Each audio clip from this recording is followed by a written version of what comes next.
Hello all, welcome to IACE, the Indian Academy of Competitive Exams. Today we are going to discuss the Hindu newspaper along with this important vocabulary based questions. Okay, so now let's see, this is we have the paper on board.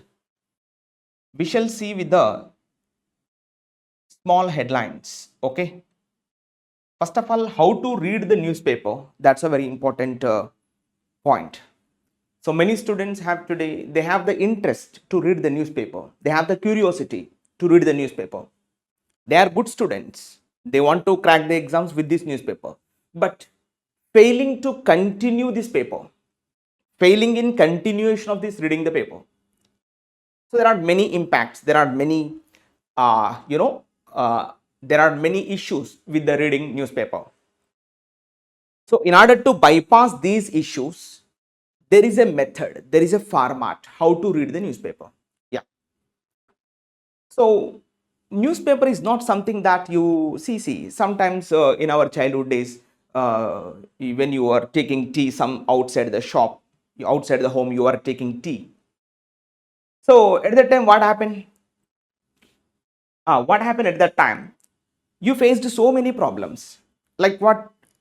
You read one day while taking tea and the next day you skip it. That's what the problem created today also.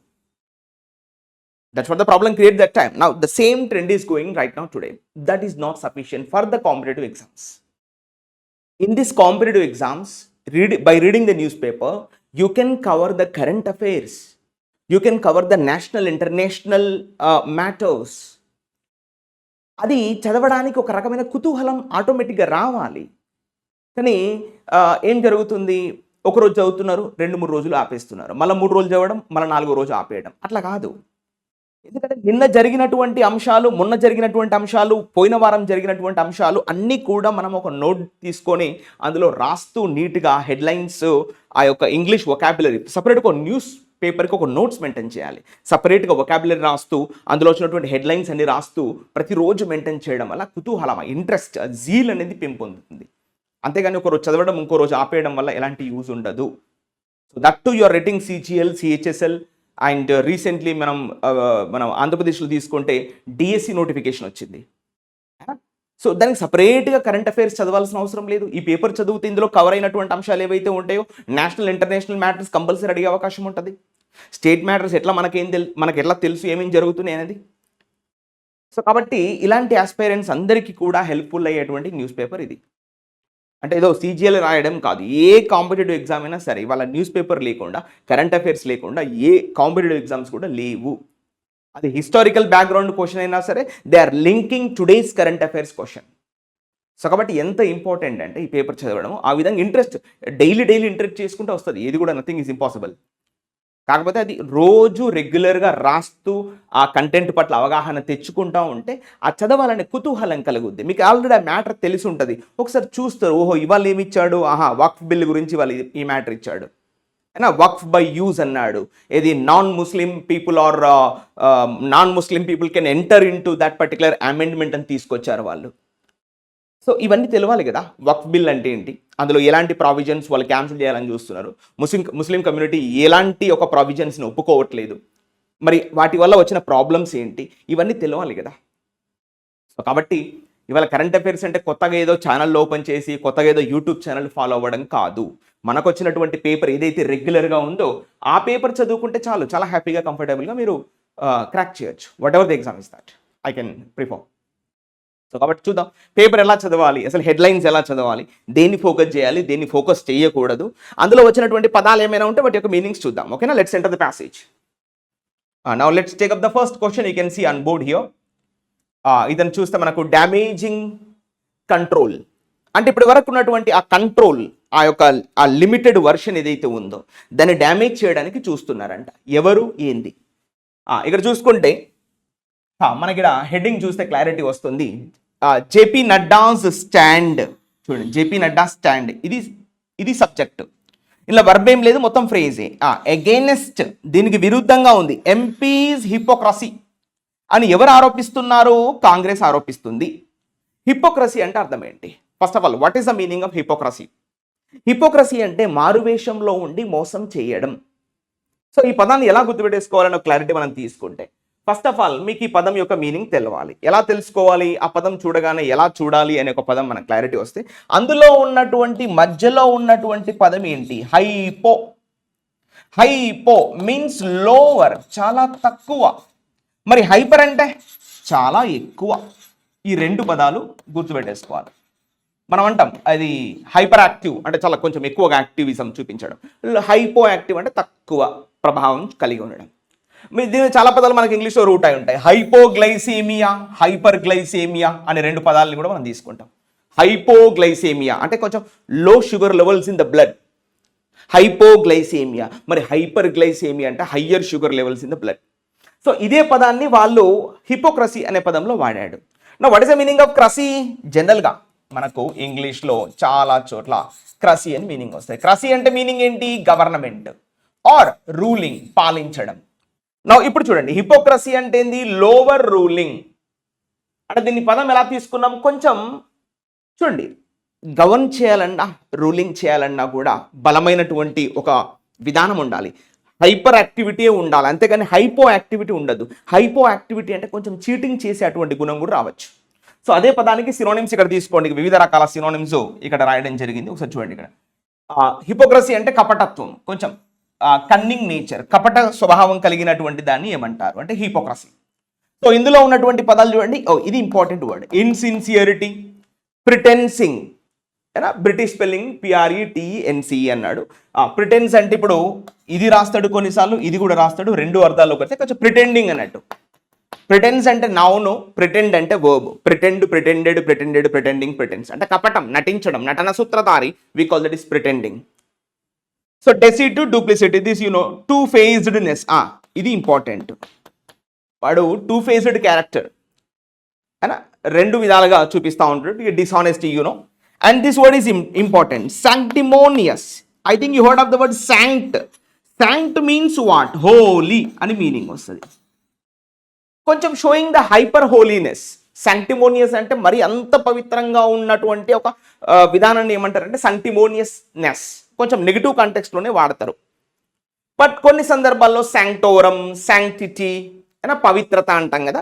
So అప్పుడు కూడా ఇదే పదాన్ని వాడతాం. శాంక్ట్ అంటే meaning ఏంటి? ఈ పదం important ఇంగ్లీష్లో. శాంక్ట్ అంటే మీనింగ్ ఎక్కడొచ్చినా కూడా కాస్త హోలీ, పవిత్రమైనటువంటి అని మీనింగ్ వస్తుంది.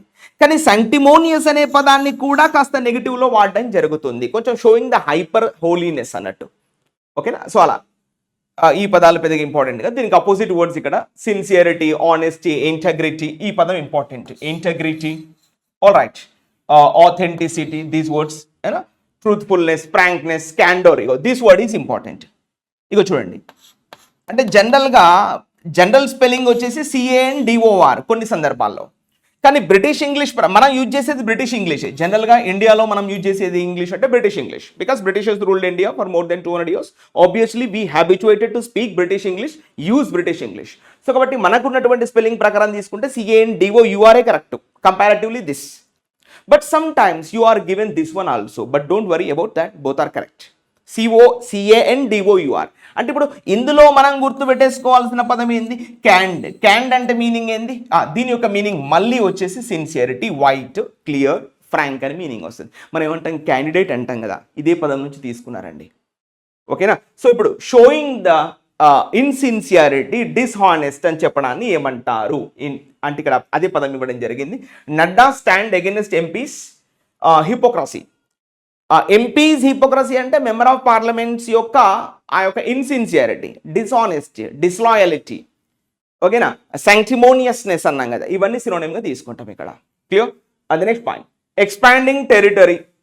ఇంకొక హెడ్లైన్కి వచ్చాము ఇక్కడ. దీని గురించి క్లియర్గా పేజ్ నెంబర్ 5లో ఇచ్చాడు. We read something in page number 5. Please wait. And next, expanding territory. Territory means a place. Expanding means improving, raising, and going to other places. So, ఎవరు వచ్చారు ఇక్కడ అని తీసుకుంటే, two cheetahs were shifted. Two cheetahs were shifted. Okay. Gandhi Sagar, shifted to Gandhi Sagar sanctuary అని ఇక్కడ ఇవ్వడం జరిగింది. Sanctuary అంటే place where these animals are grown for especially breeding purposes. We use the word sanctuary. Ary means place, right? Just remember like that. Okay, so ఇక్కడ చూడండి, what is subject to cheetahs అని చూడండి, verb ఏంటి? వర్ shifted. ఇది headline కదా, మీకు passive voice అంత క్లియర్గా ఇవ్వడు, కానీ మెయిన్ వర్డ్స్ అయితే చెప్పేస్తాడు. 2 చీతాలు షిఫ్ట్ చేయబడినవి ఎక్కడి నుండి ఎక్కడికి అంటే గాంధీ సాగర్కి, సాంక్చురీకి షిఫ్ట్ చేయడం జరిగింది అని దీని యొక్క మీనింగ్. ఫుల్ డీటెయిల్స్ మనం ఇక్కడ చదువుదాం పేజ్ నెంబర్ 6లో. క్లియర్? సో ఇక్కడ 2 హెడ్లైన్స్ పూర్తి చేయడం జరిగింది. అంత 3వ హెడ్లైన్ ఇక్కడ చూడండి క్లియర్గా. 289 అరెస్టెడ్ సో ఫార్. ఇప్పటి వరకు 289 మంది అరెస్ట్ కాబడ్డారు ఇప్పటి వరకు. సో ఎస్పెషల్గా news is from west Bengal నుంచి తీసుకోవడం జరిగింది. విమెన్ సఫర్డ్, చూడండి, విమెన్ సఫర్డ్ సబ్జెక్ట్ వర్బ్.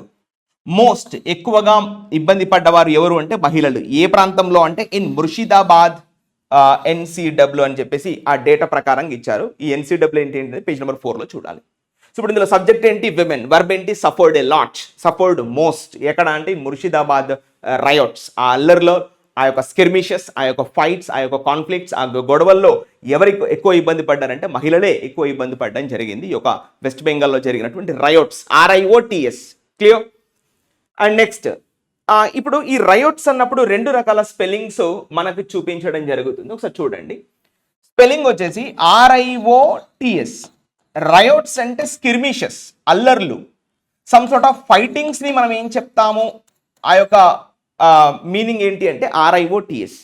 మరి ఇంకొక స్పెల్లింగ్ ఉంది చూడండి, RYOTS. దీని యొక్క మీనింగ్ ఏంటంటే ఫార్మర్ అన్న మీనింగ్ రావడం జరుగుతుంది. Farmer, RYOTS. మనం రైతులు అంటాం కదా, అలా గుర్తుపెట్టుకోండి. RYOTS అంటే ఫార్మర్స్, RIOTS రైట్స్ అంటే మీనింగ్ ఏంటంటే ఫైట్స్, స్కిర్మిషెస్, ఒక రకమైనటువంటి చిన్న చిన్న గొడవల్ని మనం ఏమంటామంటే రయోట్స్, అల్లర్లు. వాటిని ఇంగ్లీష్లో రయోట్స్ అంటారు. RYO అంటే రైతులు అనే స్పెల్లింగ్ ఉంటుంది కదా మనకు వాట్సాప్ లాంగ్వేజ్లో. రైతులు అంటే ఎలా రాస్తారు మన వాళ్ళు? RYTHULU, just like that. RYOTS అంటే ఫార్మర్స్, రైతులు అన్న మీనింగ్ వస్తుంది. సో కాబట్టి ఇక్కడ ముర్షిదాబాద్ అల్లర్లలో ఎక్కువ ఇబ్బంది పడ్డ వాళ్ళు ఎవరు అంటే విమెన్, మహిళలే ఇబ్బంది పడ్డారు. Clear? And next, MK Stalin on federal autonomy. Autonomy అంటే ఏంటి? ఆటో మీన్స్ సెల్ఫ్, ఒనిమ్ అంటే ఏంటి? పేరు. అంటే తను సొంతగా పేరు పెట్టుకొని పాలించుకోవడాన్ని ఏమంటారు? ఆటోనమీ. చూడండి, ఈ పదాన్ని ఎలా అర్థం చేసుకోవాలి అని మనం తీసుకుంటే, జనరల్గా what is the meaning of onym? ONYM. Onym అంటే పేరు, నేమ్. ఒనిమ్ అంటే పేరు కదా, నేమ్ అని చెప్తాం. మరి ఒకే రకమైనటువంటి పేర్లను ఏమంటారు? సినోనిమ్. సిన్ అంటే అర్థం ఏంటి? సేమ్. మరి అపోజిట్ పేర్లను ఏమంటారు? యాంటై అంటే మీనింగ్ ఏంటి? ఒపోజిట్. విరుద్ధమైనటువంటి పేర్లను ఏమంటారు? యాంటైఓనిమ్స్. ఒకే రకమైన పేర్లను ఏమంటారు? సినోనిమ్స్. మరి 2 పేర్లు గలవాన్ని ఏమంటారు? బైనామీ. బినామీ అంటాం షార్ట్కట్. బై అంటే 2, మరి 3 పేర్లు ట్రయోనమీ. మరి చాలా పేర్లు ఉంటే పాలినామియల్ థీరం అంటారు. చూడండి, అక్కడ పాలి అంటే మెనీ, ఒనిమ్ అంటే పేర్లు, చాలా పేర్లు కలిగిన దాన్ని ఏమంటారు? Polynomial theory. క్లియర్? సో ఇట్లా ఇప్పుడు autonomy. Auto means what? AUTO. Auto means what? Self కదా. ఆటో అంటే అర్థం ఏంటి అంటే సెల్ఫ్, సొంతగా పేరు పెట్టుకొని పాలించడాన్ని ఏమంటారు? Autonomy. Self ruling, sovereignty, independence, ఇవన్నీ మనం తీసుకుంటాం ఇక్కడ. సో ఇక్కడ అదే పదం ఫెడరల్ అనే పదం కూడా వాడాడు. ఇక్కడ మీరు చూసుకుంటే MK Stalin, chief minister of Tamil Nadu, ఏమన్నాడు? On federal autonomy. ఫెడరల్ అంటే సమాఖ్య, పరస్పర అన్న మీనింగ్ వస్తుంది. Centre and the states should work under one roof. వాళ్ళు ఇద్దరు ఒకరినొకరు కట్టుబడి పాలించడాన్ని ఏమంటాం? Federal government. సో ఈ ఫెడరల్ గవర్నమెంట్లో భాగంగా రాష్ట్రాలకు ఉన్నటువంటి స్వయం పత్తి మాకు మేమే పాలించుకుంటాం, మీరు ఇంటర్ఫియర్ కాకండి అని వేడుకుంటున్నాడు కేంద్ర ప్రభుత్వాన్ని. ఇక్కడ మనం అర్థం చేసుకోవాలి. ఇక్కడ ఎన్ష్యూరింగ్ అన్నాడు. సో ఎన్ష్యూరింగ్ అంటే అర్థం ఏంటి? మేక్ షూర్, హామీ ఇవ్వడము. మనం షూరిటీ అంటాం కదా, హామీ ఇవ్వడం. దీని మీద చాలా పదాలు ఉంటాయి. ఎన్ష్యూరెన్స్, ఇన్ష్యూర్, అష్యూర్, ఎన్ష్యూర్, షూరిటీ, ఇవన్నిటికి ఒకటే పదం. హామీ ఇవ్వడం అన్న మీనింగ్ వస్తుంది. అష్యూరెన్స్ అంటే హామీ ఇవ్వడం, ఇట్స్ అ వర్బ్. ఇన్ష్యూర్ అన్నా కూడా ఒక రకంగా హామీ ఇవ్వడం, ఆ పదం వేరే చోట వాడుకుంటాం. ఇది ఎన్షూర్ అంటే హామీ ఇవ్వడం, షూరిటీ అంటే నౌను, ఎన్షూర్ అంటే verb. Ensure, ensured, ensured, ensuring, ensures, it's a verb. కానీ ఇక్కడ నౌన్గా వాడుకున్నాడు, ఇక్కడ కంప్లీట్ జెరెంట్గా వాడుతున్నాడు. Ensuring a fair balance, not unfair, fair balance అన్న కరెక్ట్గా ఇటు సెంటరు స్టేట్స్ ఫెయిర్ బ్యాలెన్స్లో ఉండాలి, చాలా అన్ఫెయిర్ జరుగుతుంది, అలా జరగకుండా ఉండాలి, దానికి మీరు హామీ ఇవ్వాలని చెప్పేసి ఆ ముఖ్యమంత్రి వేడుకుంటున్నాడు ఇవాళ. ఎన్షూరింగ్ ఆఫ్ ఫెయిర్ బ్యాలెన్స్, సరి అయినటువంటి బ్యాలెన్స్ ఇక్కడ ఉండాలి అని తమిళనాడు ముఖ్యమంత్రి వేడుకుంటున్నాడు. ఎవరి విషయంలో అంటే చూడండి, it is imperative. What is this? It is imperative. Imperative అంటే ఏంటి? Compulsory, mandatory, without any fail. It's imperative now, అది చాలా అవసరం ఇప్పుడు, which is very important, which is very crucial, which is very critical, is called imperative. Imperative అంటే mandatory, compulsory, without that nothing happens అన్న sense లో చెప్పడాన్ని imperative అంటే mandatory, it's important. Now that ఏమిటా ఇంపార్టెన్స్ అంటే that, చూడండి, states reclaim their guaranteed rights. వాళ్ళ రాష్ట్రాలు ఏవైతే ఉన్నాయో, రీక్లెయిమ్ అంటే టు రీగెయిన్, మళ్ళీ పొందుకోవడం, తిరిగి పొందుకోవడం. ఏం పొందుకోవాలి అంటే దేర్ గ్యారంటీడ్ రైట్స్, వారికి ఇస్తామని గ్యారంటీ ఇచ్చినటువంటి హక్కులు ఏవైతే ఉన్నాయో వాటిని తిరిగి వాళ్ళ రాష్ట్రాలు పొందుకునేటువంటి పరిస్థితి రావాలి అని ఒక ఎంకే స్టాలిన్ తన యొక్క మీటింగ్లో వేడుకున్నాడు. దాని మీద డైరెక్ట్ ఎడిటోరియల్ ఇచ్చారు, వాళ్ళ ఒపీనియన్ పేజ్ నెంబర్ 9లో ఉంది. There you have to read.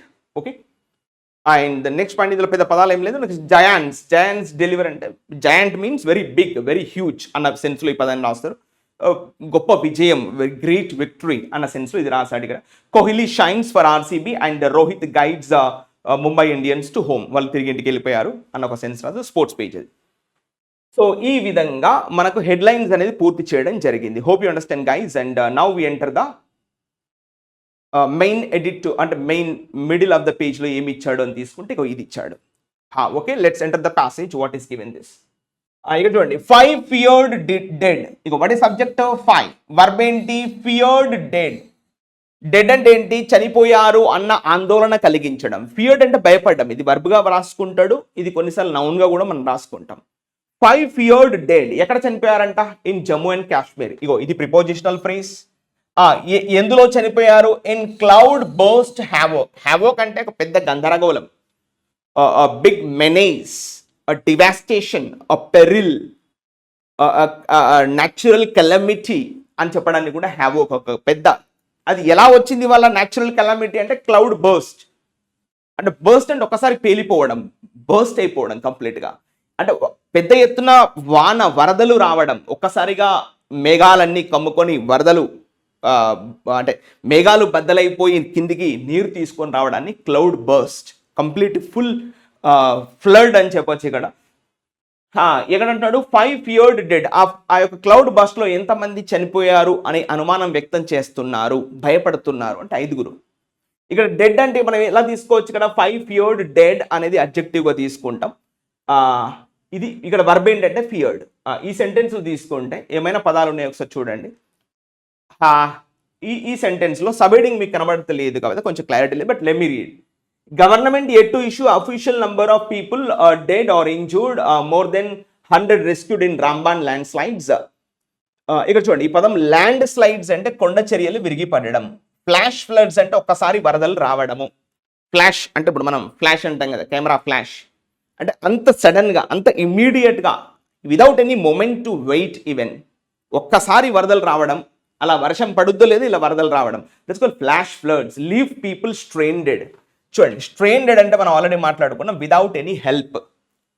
స్ట్రెండెడ్ people అంటాం అంటే they don't have any feasibility or possibility to go out the particular place, is called stranded people అని చెప్తాం.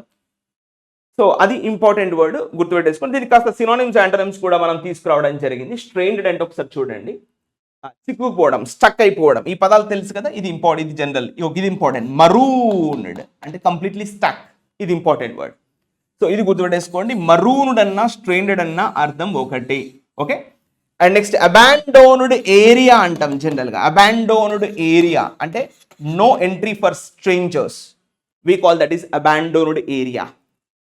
ఓకే, కంప్లీట్గా వాళ్ళు అక్కడే చిక్కుపోయి ఉండడం, బయటికి రాకపోవడం. ఐసోలేటెడ్, చూడండి, ఐసోలేటెడ్ అంటే సపరేటెడ్ కదా, ఐసోలేట్ అంటే ఒంటరిగా, సోలో అంటే సింగిల్గా చేయబడ్డది, is called isolated. And next left behind, వదిలేయడము, ఇది మీకు తెలుసు జనరల్గా హోప్లెస్నెస్, యునో కట్ ఆఫ్, కంప్లీట్గా ఆపేయడము. ఫర్ సెకండ్, దాన్ని ముందుగానే ఆపేయడాన్ని ఏమంటామంటే ఫర్ సెకండ్. సో ఇలాంటి పదాలు స్ట్రెయిన్డ్ అనే పదానికి సినానిమ్గా తీసుకోవడం జరిగింది. నెక్స్ట్ ఇంకొక పదం వాడడం జరిగింది ఇక్కడ, ఇంక్లిమెంట్ వెదర్ అంటాం. దీని ఇంపార్టెంట్ స్పెల్లింగ్ అండి ఇది. దీన్ని ఎలా వాడతామంటే మనం ఇంక్లిమెంట్ వెదర్ అన్నాడు చూడండి, ఇది ఇంపార్టెంట్ వర్డ్. స్పెల్లింగ్ చూడండి, INCLEMENT, ఇంక్లిమెంట్ వెదర్. దీన్ని చూడండి, చాలా ఇంపార్టెంట్ స్పెల్లింగ్ ఇది. ఇంక్లిమెంట్ వెదర్ అనే విషయంలోనే ఈ పదాన్ని ఎక్కువగా రాస్తారు మార్కెట్లో కానీ, ఇంగ్లీష్లో కానీ, మీకు క్లోజ్ టెస్ట్ కానీ, ఫిల్ ఇన్ ద బ్లాంక్స్లో కానీ వివిధ రకాలుగా ఇవన్నీ పదాలు రాస్తాడు. Severe weather, harsh weather, stormy weather, అయినా కోల్డ్ వెదరు, విండీ వెదరు, అయినా ఫౌల్. ఇది మనం ఫౌల్ స్మెల్ అంటాం చూడండి, ఫౌల్ వెదర్ అని రాయము, ఫౌల్ స్మెల్ అంటాం జనరల్గా కదా. సో ఇలాంటి పదాలు యూసేజ్ వేరు, బట్ అర్థం ఒకటే, కాస్త నెగిటివ్ కాంటెక్స్ట్లో వాడతారు. సో వాతావరణం కాస్త అనుకూలంగా లేదు, ప్రతికూలంగా ఉంది అని చెప్పడాన్ని ఏమంటారు ఇంగ్లీష్లో, ఇంక్లిమెంట్ వెదర్. అంటే అంత అనుకూలంగా లేదు, ప్రతికూలంగా ఉంది, ఇట్స్ కాల్డ్ ఇంక్లిమెంట్ వెదర్. సో దానికి కరెక్ట్ సినోనిమ్స్ ఏమిటి అంటే ఇవన్నీ సినోనిమ్సే, బట్ ఇవన్నీ సినోనిమ్సే, దేన్ని కూడా మనం రిజెక్ట్ చేయడము. అన్ప్లెజెంట్ వెదరు, ఇగోను అన్ప్లెజెంట్ వెదర్. విండీ అంటే కాస్త, ఇప్పుడు మనం విండ్ అంటాం కదా, విండ్ అంటే నౌను, విండ్ అంటే noun, then what is windy? Y వస్తే ఎక్కడైనా సరే అది అడ్జెక్టివ్గా తీసుకుంటాం, that is the difference, but the meaning is same. ఇగో రెయినీ, రెయిన్ అంటే నౌను, రెయినీ అంటే అడ్జెక్టివ్గా తీసుకుంటాం, the meaning is same. Rain అంటే నౌను, రెయినీ వెదర్ అంటే రెయినీ సీజన్ అడ్జెక్టివ్ లాగా పనిచేస్తుంది. కొంచెం వాతావరణం అనుకూలంగా లేకపోవడానికి కాస్త రెయినీగా ఉంది, నాట్ ఫీజిబుల్ ఎన్వైర్న్మెంట్, కాండ్యూసివ్ ఎన్వైర్న్మెంట్ అని కూడా రాస్తాం. దీనికి అపోజిట్ ఏం తీసుకుంటామంటే కాండ్యూసివ్ ఎన్వైర్న్మెంట్, CONDUCIVE, లేదా ఫీజిబుల్ ఎన్వైర్న్మెంట్ అని కూడా మనం రాయొచ్చు. ఈ రెండు చక్కటి సినానిమ్స్, ఇవి గుర్తుపెట్టేసుకొని ప్రయత్నం చేయండి. ఓకేనా, ఇవన్నీ కూడా అపోజిట్ వర్డ్స్. ఓకేనా, సో అది మనం లాగినటువంటి పదం. ఇలాంటి పదాలు మీకు ఏమైనా మీరు చదువుతున్నప్పుడు, ఒకవేళ మీ దగ్గర పేపర్ ఉండి మీరు నిజంగా చదువుకోవాలని ఇంట్రెస్ట్ ఉంటే, మీ పదాలు ఆ యొక్క కామెంట్ సెక్షన్లో పోస్ట్ చేయండి, so that we can discuss in the next class. ఓకేనా, సో ఇది మీకు అర్థమైనటువంటి పదం. Okay, so that's all. ఇక్కడ ఈ ఫోటో కింద మీకు ఒక పదం కనబడుతుంది, చూడొచ్చు క్లియర్గా. ఈ పదం చూస్తే మీకు అర్థమవుతుంది, స్వెప్ట్ అవే, కంప్లీట్గా ఊడ్చేసుకొని పోవడం. ఇది verb form 2, sweep, swept, swept, sweeping, sweeps. Swept అవే అంటే కంప్లీట్గా ఊడ్చిపెట్టేసుకొని, removed completely, eroded completely, damaged completely అన్న ఒక సెన్స్లో ఈ పదాన్ని రాస్తారు. వెహికల్ స్టక్ ఇన్ డెబ్రీస్, ఇగో ఇది important word, vehicle stuck in debris. ఇగో సబ్జెక్ట్ వచ్చేసి వెహికల్, వర్బ్ వచ్చేసి స్టక్, వీటు అండి, అంటే ఇరుక్కుపోయాయి, ఫస్ట్ గయా, stick, stuck, stuck, sticking, sticks. So vehicle stuck in debris, debris means that rubble, అక్కడ మిగిలిపోయినటువంటి అక్కడ బండరాళ్ళు పేరుకుపోయి ఉంటాయి కదా, వాటి మనం ఇంగ్లీష్లో డెబ్రీస్ అంటాం, దాన్ని ఇంగ్లీష్లో రబ్బుల్ అంటాం, RUBBLE. So after heavy rain and flash floods in Ramban, Jammu and Kashmir on Sunday, it was happened yesterday. ఓకేనా, so this is what we have discussed. Okay, ఇందులో వేరే పదాలు ఇది ఏం లేదు ఇంకా. సో ఓకే,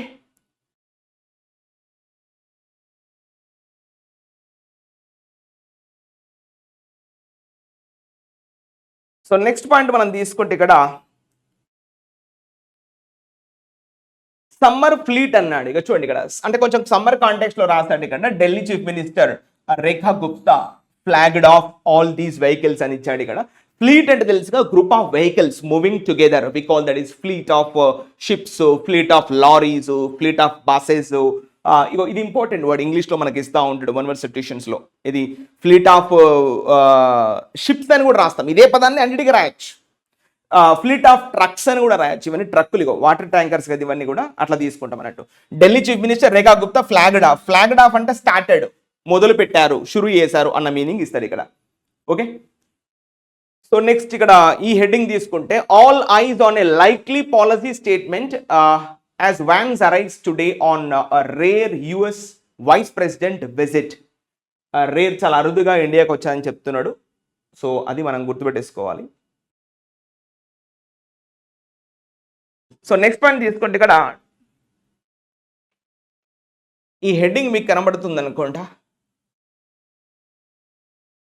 చూడండి ఇక్కడ 25 people were killed. ఇది సబ్జెక్ట్ వర్బ్, ఇది వర్ కిల్డ్ అని ఇవ్వలేదు, మీరు అర్థం చేసుకోండి. 25 people were killed ఎక్కడ? In Israeli air strikes. అంటే ఇజ్రాయెల్ ఎయిర్ స్ట్రైక్ చేసింది, ఇజ్రాయెల్ రాకెట్ లాంచర్స్ ప్రయోగించింది. ఎక్కడ అంటే across the Gaza strip. Strip అంటే ఒక particular place, small place where several people live. వాడా అంటాం కదా, ఒక కాలనీ, ఒక స్ట్రిప్. అక్కడ మొత్తం ఇజ్రాయెల్ ఎయిర్ స్ట్రైక్ చేసింది. అందులో మొత్తంగా 25 people వర్ కిల్డ్ అనే ఒక కాన్సెప్ట్ ఇక్కడ మనం అర్థం చేసుకోవాలి. సో అందులో వర్బ్ ఏం లేదు, subject verb agreement is clear. So next question వచ్చేసి ఇక్కడ Vande Bharat trains have weak defences అన్నాడు. ఇవాళ మనం ఏదైతే గొప్పగా వందే భారత్ ట్రైన్స్ అనేది చెప్పుకుంటున్నామో, ఇక చూడండి, new report, new safety report అనే సబ్జెక్ట్ తీసుకుంటాం. వర్బ్ వచ్చేసి సేజ్. అంటే న్యూస్ పేపర్ హెడ్లైన్ కాబట్టి సింపుల్ ప్రెసెంట్ టెన్స్ లో ఇచ్చాడు. చూడండి ఇక్కడ సెడ్ ఇవ్వలే, సేజ్. అఫ్ కోర్స్ అది నిన్న చెప్పినప్పటికీ ఇది న్యూస్ పేపర్ హెడ్లైన్ కాబట్టి సింపుల్ ప్రెసెంట్ టెన్స్ లోనే ఇచ్చాడు. న్యూ సేఫ్టీ రిపోర్ట్ అంటే ఒక అధ్యయనం, ఒక సర్వే. ఆ సర్వేలో ఏం తేలిందంట? ఇగో ఇది యాక్చువల్గా దీన్ని మనం ఎలా తీసుకోవాలి అంటే చూడండి, ఏదైనా ఒకటి కామా ఇచ్చి ఇన్వర్టెడ్ కామాస్లో పెడితే దాన్ని ఏం చెప్పాలి అంటే అది రిపోర్టెడ్ స్పీచ్ అంటాం, దాన్ని మనం డైరెక్ట్ స్పీచ్ అంటాం. చూడండి, ఇది కామాసు ఇన్వర్టెడ్ కామాస్లో పెట్టాడు. సో కాబట్టి దీన్ని ఏం చెప్తాం ఇప్పుడు? Direct speech. ఇప్పుడు చూడండి, సబ్జెక్ట్ ఏంటి? Vande Bharat trains plural, and verb వచ్చేసి have is the verb. So weak defences against even cattle. Weak defence అంటే వీక్ ప్రొటెక్షన్. పెద్దగా ఇవాళ చిన్న చిన్న క్యాటిల్, ఏమైనా ఆక్స్ కానీ ఏమైనా బుల్స్ కానీ ఏమైనా అటువంటివి వచ్చినప్పుడు దాన్ని తట్టుకునేటువంటి శక్తి వందే భారత్ ఎక్స్ప్రెస్కి లేవని ఆ యొక్క రిపోర్ట్ తేల్చి చెప్పింది. కంపారిటివ్లీ ద ట్రెడిషనల్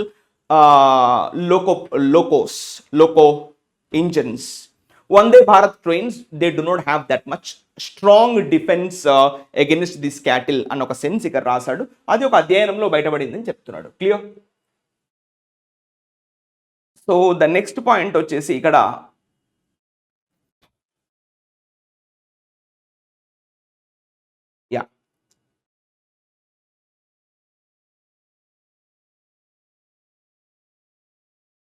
సో ఇందులో మెయిన్ ఇంపార్టెంట్ వర్డ్స్ అంటూ అన్ని తీసుకురావడం జరిగింది. టుడేస్ న్యూస్ పేపర్లో ఇవి ఎక్కడెక్కడైతే మనకి ఇచ్చామో అవన్నీ తీసుకొని రావడం జరిగింది. ఇక్కడ చూడండి, ఈ పదం ఇంపార్టెంట్. ఇక్కడ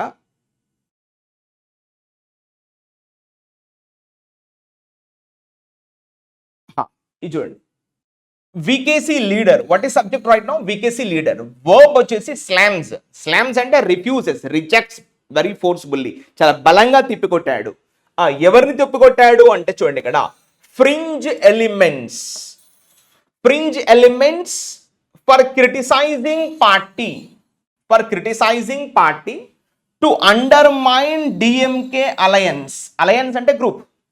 ఈ హెడ్డింగ్ వెరీ ఇంపార్టెంట్. చూడండి ఇక్కడ వికేసీ లీడర్ స్లామ్స్. స్లామ్స్ అంటే బలంగా తిప్పికొట్టాడు. ఎవరిని?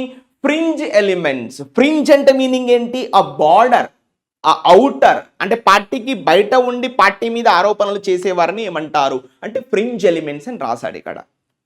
సో వాళ్ళు ఏం చేస్తున్నారంట? ఈ పార్టీని క్రిటిసైజ్ చేస్తున్నారంట. ఎందుకు? To undermine. Undermine means to mitigate, to criticise, the same meaning. To lower, to debase, ఏనా దాని యొక్క విలువను తగ్గించడము చేస్తున్నా అని చెప్పేసి ఆయన తిప్పికొట్టాడు బలంగా ఈ యొక్క వికేసీ లీడర్ అన్న ఒక కాన్సెప్ట్ ఇక్కడ రాశాడు. అయితే ఫ్రింజ్ ఎలిమెంట్స్ అంటే ఏంటి? ఈ పదాలు ఒకసారి చూద్దాం. ఇవి మనం తీసుకురావడం జరిగింది. చూడండి, ఎన్ఓఐ అన్నాం కదా, ఫస్ట్ ఈ పదం గురించి చెప్తాం. ఎన్ఓఐ అంటే ఎవరు? రాయబారి.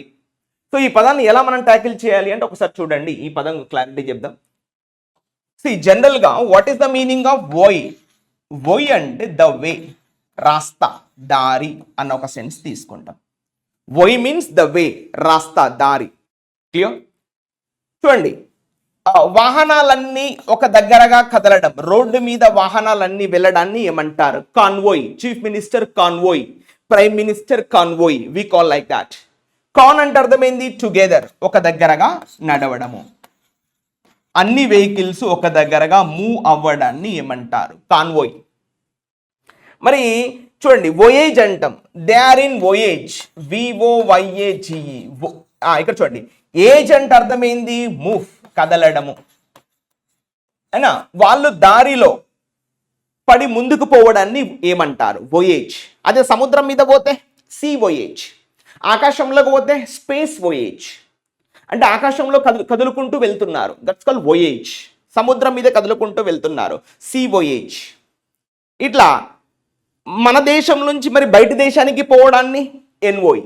చూడండి, మరి ఈఎన్ఎన్ అంటే అర్థం ఏంటి? ఈఎన్ఎన్ అంటే అర్థం వచ్చేసి outside, going outside in a way, ఒక మార్గంలో పడి బయటి దేశానికి వెళ్ళడాన్ని ఏమంటారు? ఎన్ఓయ్. అంటే రాయబారి అని చెప్తా ఉంటాం, అంబాసిడర్, ఇలా డిఫరెంట్ స్పెల్లింగ్స్ ఇక్కడ రాశాడు, మీకు కనబడుతున్నాయి. ఎన్ఓయ్ అంటే రాయబారి, దూత, అంబాసిడర్. ఇది మనకి ఇంపార్టెంట్ స్పెల్లింగ్స్, ఇవన్నీ కూడా మీకు ఎస్ఎస్సిలో కంపల్సరీ. దీన్ని ఏమంటాం అంటే అంబాసిడర్ అంటాం. ఎమిసరీ, చూడండి ఇది చాలా ఇంపార్టెంట్. ఈఎంఐ ఇంతకుముందే చెప్పాము. What is the meaning of emi? Emi means outside, అంటే బయటికి వెళ్తాడు, బయటి దేశానికి వెళ్తాడు కాబట్టి ఆయన పేరేం పెట్టారు? ఎమిసరీ అని పెట్టారు. That's all. అంటే డెలిగేషన్, దౌత్యపరమైనటువంటి విషయాలు చూసుకుంటాడు కాబట్టి డెలిగేట్స్, ఫారిన్ డెలిగేట్స్, దౌత్యవేత్తలు ఇలా. సో రీప్రజెంటేటర్, యాక్చువల్లీ ఇది అడ్జెక్టివ్ కాదు, సరే అడ్జెక్టివ్ అయితే రీప్రజెంటేటివ్, ఇది మీకు తెలుసు. మెసెంజర్ అంటే వార్తలను మోసుకెళ్ళేవాడు, వార్తాహరుడు, వార్తలను తీసుకెళ్లేవాడు. డిప్లొమాట్, ఇక్కడ కూడా ఈ పదం డిప్లొమాట్ అన్న డెలిగేట్ అన్న రెండు ఒకటి. ఏజెంట్, అటాచీ, కౌన్సులర్ ఆఫీస్ అంటాం, అంటే ఈ యొక్క అంబాసిడర్ ఆఫీస్ చూసుకున్నట్టయినా. Spokesperson, party spokesperson, country spokesperson, Italian spokesperson, ఇలా మనం అంటే దేశం తరపున మాట్లాడేవాడు బయటి దేశాలతోటి, we call that person spokesperson. So ఇట్లా ఓకే. అండ్ ఫ్లాగ్డ్ అంటే ఇంతకుముందే చెప్పాము, ఫ్లాగ్డ్ ఆఫ్ అనే పదం వచ్చేసి అధికారిక ప్రారంభం, స్టార్టెడ్, ఇది మీకు తెలుసు. లాంచ్డ్ అంటే మొదలు పెట్టడం, initiated, commenced, sorry this word is important. Commenced అన్నా కూడా మొదలు పెట్టడం అన్న ఒక సెన్స్ వస్తుంది. నెక్స్ట్ కిక్డ్ ఆఫ్ అన్నా కూడా షురు, ప్రారంభించడం. ఇన్ఫార్మల్ కాస్త బట్ జనరల్ గా kicked off the programme, she kicked off the programme, like that. Inaugurated, opened, set in motion, began, rolled out. This word is important. Rolled out అంటే to reach everybody, ప్రతి ఒక్కరికి చేరవేయడాన్ని ఏమంటాము? rolled out. Now the health ministry rolled out the vaccine. ఆరోగ్య శాఖ vaccine అనేది అందరికీ చేరవేసింది. దేశంలో ఉన్నటువంటి 140 కోట్ల మందికి వల్ల ఉచితంగా వ్యాక్సిన్ ఈ దేశం తీసుకొచ్చింది అని చెప్పడానికి రోల్డ్ అవుట్ అంటే అందరికీ చేరవేయడం. మరి రోల్ బ్యాక్ అంటే తిరిగి వెనక్కి తీసుకురావడం, అంటే క్యాన్సిల్డ్ అన్నట్టు. లాస్ట్ మినిట్లో మా టికెట్స్ రోల్ బ్యాక్ అయ్యాయి అంటూ ఉంటారు, అంటే క్యాన్సిల్ అయినాయి. రోల్ అవుట్ అంటే తీసుకెళ్ళడం, రోల్ బ్యాక్ అంటే క్యాన్సిల్ చేయడం. రోల్ అంటే ఏందమ్మా? ఇలా ముందుకు వెళ్ళడం కదా. The wheel is rolling on the rails, పట్టాల మీద, రైలు పట్టాల మీద రైలు చక్రాలు తిరుగుతూ వెళ్ళడాన్ని ఏమంటాం అంటే rolling, just like that. So ఇది మీరు ఇక్కడ ఇచ్చినటువంటి పదము. ఇక నెక్స్ట్ ప్యాచింగ్ అప్ అంటే ఇప్పుడు మనం అంటాం కదా ప్యాచ్ వర్క్ అంటాం కదా, మనం జనరల్గా ఇది మనం ఇప్పుడు సైకిల్ ప్యాచ్ చేయించాలంటాం, అంటే అక్కడ ఏదో డ్యామేజ్ అయింది, దాన్ని చక్కగా రిన్యూ చేయడం, మళ్ళీ కొత్తగా రీఫర్బిష్ చేయడం, అయినా లైక్ దాట్. సో ఇప్పుడు రీకాన్సిలియేటింగ్, ఇది మీకు వర్బ్ ఇచ్చాడు. రీకాన్సిలింగ్ అప్రోచ్ అంటాం, అంటే తిరిగి మళ్ళీ స్నేహబంధం ఏర్పరచుకోవడం, reconciliating approach. After reconciliating they became again friends, మళ్ళీ ఇద్దరు సర్ది చెప్పుకొని మళ్ళీ స్నేహంగా మార్చుకున్నారు అని చెప్పడాన్ని రీకాన్సిలియేటరీ అప్రోచ్. మళ్ళీ స్నేహంగా మారడం, patch up, to became again new or fresh. So making amends, amends అంటే ఏంటి? చేంజెస్, కొన్ని మార్పులు తీసుకురావడాన్ని ఏమంటారు? Making amends. Smoothing things over, smoothing over, విషయాలని మళ్ళీ స్మూత్ గా తీసుకురావడం. సెట్టింగ్ డిఫరెన్సెస్ అపార్ట్, అది మీకు తెలుసు, ఇది important. Burying the hatchet, the two friends finally buried the hatchets. Bury అంటే పూర్తి చేయడం, మొత్తం దాన్ని సమాధి చేయడం, అంటే వారిద్దరి మధ్యలో ఉన్నటువంటి తేడాలు సమాధి చేసి మళ్ళీ కొత్తగా స్నేహం మొదలు పెట్టారు. సో బరీయింగ్ ద హ్యాచెట్, ఇది ఇంపార్టెంట్ ఇడియోమెటిక్ ఎక్స్ప్రెషన్గా తీసుకుంటాం. రీయునైటింగ్, మళ్ళీ కలవడం. అయినా మేకింగ్ పీస్, మళ్ళీ శాంతి ఒప్పందాలు చేసుకోవడం, అయినా రిన్యూయింగ్, రీసాషియేటింగ్, రెజ్యువనేటింగ్, ఇవన్నీ మనం తీసుకుంటాం. నెక్స్ట్ మెండింగ్, ఇవన్నీ కూడా synonyms. Mending, fixing, repairing, restoring, ఇది ఇంపార్టెంట్. హ్యాబిటెట్ నివాసం, ఆవాసం, మళ్ళీ కల్పించడాన్ని ఏమంటారు? రీహాబిలిటేటింగ్, మళ్ళీ ఆవాసం కల్పించడం. That word is important. Next reconditioning, reworking. Okay, ఇక లాస్ట్ ఏదో పదం ఇచ్చాడు కదా, రీఫర్బిషింగ్. మనం అంటాంగా రీఫర్బిష్డ్ గూడ్స్, మళ్ళీ కొత్తగా తయారు చేయడం. అంటే పాత వస్తువే దాన్ని కొంచెం అమెండ్మెంట్స్, కొన్ని చేంజెస్ చేసి మళ్ళీ కొత్తగా కనిపించేలా చేయడం ఏమంటే రీఫర్బిష్డ్ గూడ్స్.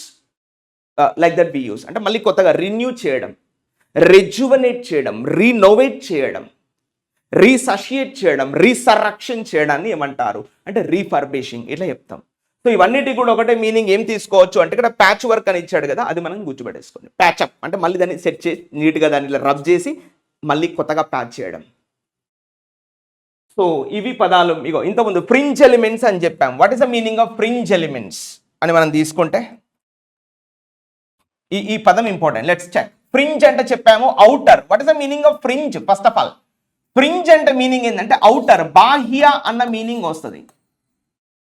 ఫ్రింజ్ ఎలిమెంట్స్ అంటే not within the party, outside the party, some groups are working against the party. We call that groups or individuals, we call them fringe elements. Okay, ఏమి ఇచ్చాడు? Often used to describe people or groups or individual on the outskirts of main society or main party or main system. వాళ్ళు బయట ఉండి party మీద రాళ్ళేసేటువంటి వారిని ఏమంటారు? Fringe elements. Outliers and లై అంటే ఉండడం కదా, లయర్స్ అంటే అవుట్లయర్స్ అంటే బయటగా ఉండడాన్ని ఏమంటారు? అవుట్లయర్స్. ఇంపార్టెంట్. ఇగో ఎక్స్ట్రీమిస్ట్ అంటే అతి బాధ భావాలు కలవాళ్ళు, కొంచెం ఎక్స్ట్రీమ్గా ఉండేవాళ్ళు. Not within the party, outside the party. Extra బాహ్య. సో ఇది కూడా చాలా important word. You need to remember this also. Next radicals. చూడండి, రాడికల్స్ మనం రౌడీస్ అంటాం. చూడండి, రాడ్ అంటే అర్థం ఏమని చెప్పాము? రాడ్ అంటే రూట్, తల్లి వేరు. వాళ్ళు పుట్టుకతోనే అలాంటి భావాలు కలవారిని ఏమంటాం? రెడికల్ పీపుల్, రెడికల్ బిహేవియర్ అంటే రౌడీ. మనం అంటాంగా రాడిష్ అంటాం. చూడండి, ముల్లంగి, RADISH. దాన్ని ఎందుకు రాడిష్ అంటాము? బికాస్ ఇట్స్ ఎ రూట్, అదొక వేరు పదార్థం. క్యారెట్, రాడిష్, వివిధ రకాల వేరు పదార్థాలు ఉంటాయి కదా, ఆ వేరు పదార్థాన్ని దాన్ని ఎందుకు రాడిష్ అంటామంటే because rad means what? Root, తల్లి వేరు. మరి రెడికల్ పీపుల్ అంటే వాడు పుట్టినప్పటి నుంచి అలాంటి భావాలు గలవాళ్ళు, కాస్త ఎక్స్ట్రీమ్ భావాలు గలవాడు. అందుకే రెడికలైజేషన్, రెడికల్ పీపుల్, ఇట్లా ర్యాడ్ అని ఎక్కడ వస్తే చాలమ్మా, which means root. So misfits అంటే కొంచెం, ఫిట్టింగ్ అంటే ఏంటి? సూటబుల్ కదా. మిస్ఫిట్ అంటే unsuit. They are not suitable to this society, they are not suitable to this environment. We call that misfits, not outfits, misfits. Non conformist. ఇగో చూడండి, conformist అంటే they are making some forms. Non conformist అంటే non formists, they are not suitable to this environment. It's called non conformists. Next dissident. చూడండి, ఇది చాలా important. Opposite of yes. మనం ఏమంటాం? Dissident అంటే disagreement. They do not accept to the ruling or the governing. We call that word dissidents. Opposite is called what? అసిడోస్ అని తీసుకోవచ్చా? No. అసెంట్స్, డిసెంట్స్ అంటామండి జనరల్గా. సమ్మతి, అసమ్మతి. డిసిడెంట్స్ అంటే డిసగ్రిమెంట్స్, ఒప్పుకోని వాళ్ళు, ఒప్పుకోని భావజాలం. Mavericks, ఎక్సెంట్రిక్స్, rebels, రెనెగేట్స్. ఇగో ఇది ఇంపార్టెంట్. రెనెగేట్స్ అంటే మీనింగ్ ఏమొస్తుంది? Turn coach.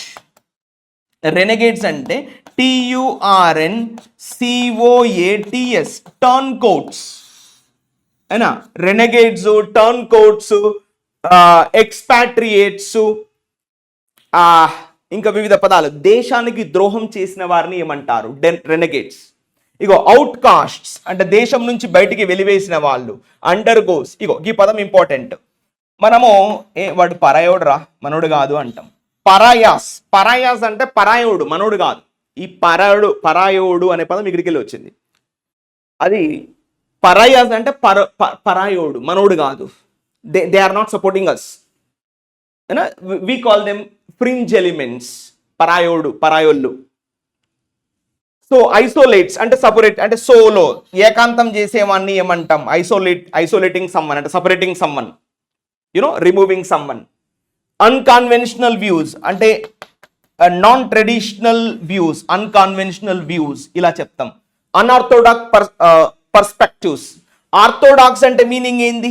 Yes, orthodox means believing in one system. Unorthodox means they are not following one system. They are not following one tradition. Unorthodoxical people. Orthodox families, unorthodox families. Okay, ila. Next, peripheral ideologies. Peripheral ante bahya. Manam antanga peripheral nervous system, paradhiya nadi vyavastha. Peripheral nervous system. Ikkada peri ante bahya, around, chuttura. Manam antanga perimeter of the circle, pericardium. Peri అంటే బాహ్యమైన భావాలు గలవాళ్ళు. Peripheral tissues, peripheral ideologies, peripheral nervous system, పరదీయ నాడీ వ్యవస్థ.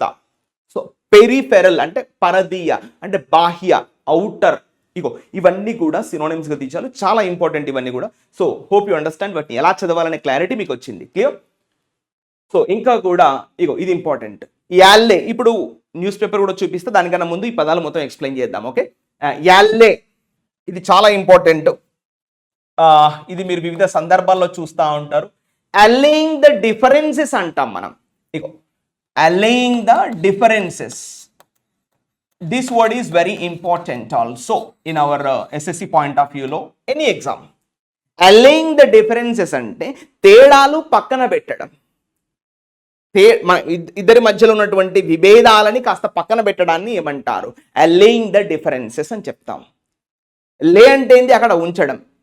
లే అంటే కాస్త పక్కన ఉంచడం. లే అంటే అర్థమైంది, the hen is laying the eggs, అక్కడ కోడిగుడ్లు పెడుతుంది. అలా పక్కన పెట్టడాన్ని ఏమంటాం? అల్లే. ఇక్కడ ఏమి ఇచ్చాడంటే ఉపశమనం చేయన్నాడు. Soothing. Chicken biryani soothes him a lot. Soothe అంటే సాటిస్ఫై, అగ్రీస్, యాక్సెప్ట్స్. అది ఉపశమనం కలిగించడాన్ని ఏమంటాం? Soothe. It's a verb moreover. Soothed, soothing, soothes. We have that word in English. So ఇప్పుడు సూద్ అంటే మీరు ఏమని చేసుకోవాలి? సాటిస్ఫై, కాస్త ఉపశమనం కలిగిస్తుంది. Whenever he eats biryani he feels very comfortable and satisfy. We call that word soothe. Okay, and alleviate. ఈ పదం కూడా చాలా ఇంపార్టెంట్. ఇక్కడ లెవ్ అంటే మీనింగ్ ఏంటి? టు లిఫ్ట్ అప్, పైకి లేపడాన్ని ఏమంటారు? What we call that word? Lev. మనం అంటాంగా లెవిటేటింగ్ ద డెడ్ బాడీ అంటే శవాన్ని గాల్లో లేపడం ఇట్లా పైకి. So we call that levitation. మనం అంటాంగా అరే హీరో ఎలివేషన్స్ బాగున్నాయి సినిమాలో. ఎలివేషన్స్ అంటే పైకి తీసుకెళ్ళడం. హీరో ఇలా పైకి వెళ్తా ఉంటే వీ క్లాప్ జనరలీ. సో వాటిని ఏమంటామంటే ఎలివేషన్స్.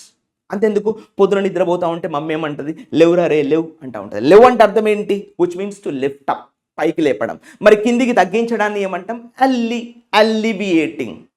అంటే అర్థం ఏంటి? నో కదా. అంటే అర్థం ఏంటి? నో. అంటే పైకి తీసుకుపోకుండా దాని యొక్క తీవ్రతను తగ్గించడాన్ని ఏమంటారు? అల్లివియేటింగ్ ద డిసీజ్. వ్యాధి తీవ్రతను తగ్గించడాన్ని ఏమంటారు? అల్లివియేటింగ్ ద డిసీజ్. క్లియర్? మరి లెవిటేటింగ్ అంటే పైకి తీసుకెళ్ళడం, అలెవియేటింగ్ అంటే కిందికి తీసుకురావడం. మనం అంటాంగా ఎలివేటర్స్ అంటే పైకి తీసుకెళ్ళడం. లిఫ్ట్స్ ఉంటాయి కదా, పైకి కిందికి తీసుకెళ్తా ఉంటాయి. So we call them elevators.